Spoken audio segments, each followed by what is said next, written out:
पवन भैया एक साथ मंच पर कहिया दिखाई दी लोग। अभी तो उनके से पूछे कि बड़ी बड़ू हूँ। सबका एक एज होता है। अब वो हीरो बनते हैं तो थोड़ा सा एज ग्रुप हो गया है। अब अच्छा। हीरोइन के साथ नाचते हैं तो थोड़ा सा वो अंकल टाइप का होता है सीजन।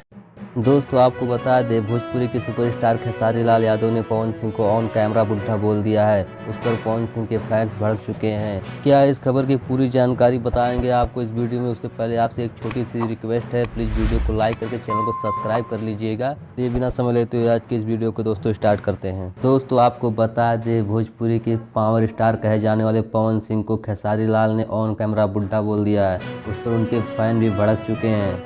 खेसारी लाल यादव को पवन सिंह किस एंगल से बूढ़ा देखते हैं। दोस्तों आपको बता दें, भोजपुरी के सुपरस्टार पवन सिंह 3 महीने ही बड़ा हैं खेसारी लाल यादव से। इन दिनों ये न्यूज़ सोशल मीडिया पे बहुत ट्रेंडिंग में चल रहा है। खेसारी लाल को ऐसा बोलना चाहिए था। अगर आप भी पवन सिंह के फ़ैन हैं तो प्लीज़ वीडियो को लाइक करके चैनल को सब्सक्राइब कर दीजिएगा। चलिए मिलते हैं नेक्स्ट वीडियो में, तब तक के लिए जय हिंद दोस्तों।